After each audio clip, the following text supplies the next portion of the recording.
past 19 months, incompetence and corruption has shone through like beacons throughout government.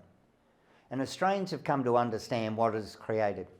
Just look at what it has done to Ian Cook and I Cook Foods. Ian Cook's 40-year family-run catering business was destroyed because of questionable elements within the government. There seems there was collusion to destroy the company, and now Ian Cook is fighting for justice. But just as that battle continues to rage, there will be fascinating outcomes that will rock politics to its core. And that's going to be an outcome well worth waiting for. Incompetence is a theme that has hitched its wagon to the Premier and the Victorian government. Wagons like incompetence and dishonesty, stains on the government's character and on politics in general. And just when you thought politics couldn't get any worse, Andrews and his government have helped sink it even further. And all of the failings of government incompetence figures most highly, and here's why. Just last year, Victoria was in lockdown for 135 days straight, and that saw the ruination of lives and businesses. And a substandard contract tracing system was to blame.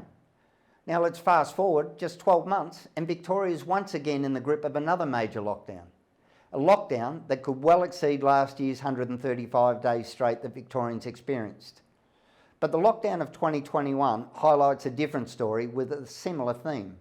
It's a reinforcement of Andrews' incompetence and neglect of action to improve the tracing system and create a change and strategy for the better. Simply, Andrews has done nothing to improve our tracing system. Last year he declared that our tracing system was the gold standard. Well, within days the gold standard has failed and Victorians were once again in lockdown. Lockdown 6, however, is more than just a lockdown. It's a collapse of trust and confidence in the Andrews government. It's a lockdown where the numbers should be heading south and instead they're heading north and they're doing it rapidly. When Victoria entered this current lockdown 6 weeks ago, it was for just 11 cases. And just last week, COVID cases numbers began increasing dramatically. And we need to ask why. Because according to senior sources within Victoria's Department of Health, our tracing system has failed again. And according to our source, Victorians' case numbers could well exceed New South Wales daily figures soon. Now, that can only happen if our tracing system fails. And what's more concerning is Melbourne's Western General Hospital. It's under siege. It's had to close several wards because it can't cope with the demand for its services. And, without doubt, Andrews will once again blame Victorians. He's going to obfuscate and shift blame to deflect scrutiny away from his failures. And he's going to do it by declaring it's the fault of Victorians for not getting vaccinated. But Victorians are getting vaccinated and they're doing it in droves. And whether Andrews likes it or not, he continues to fail Victorians as Premier. His incompetence is a serious indictment on the state. Now, COVID, for all its treachery, has also exposed the Premier's own treachery. Andrews has shown he's incapable as a Premier. And while he remains as Premier, Victoria's future gets darker and darker.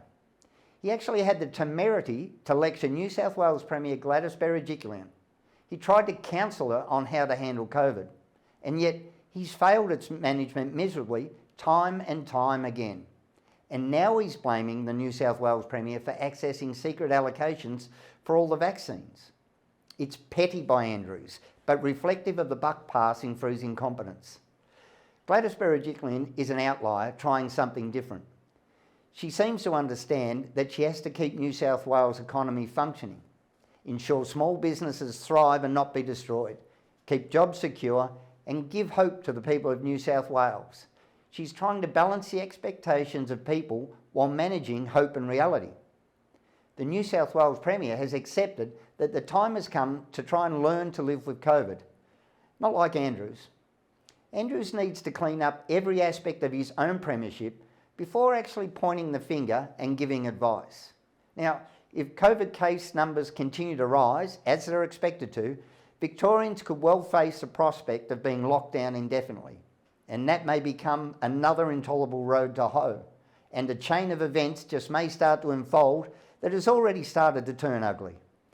Enough talk of giving Victoria's freedoms back, because it was never Andrews to take. It's about returning Victorian stolen rights.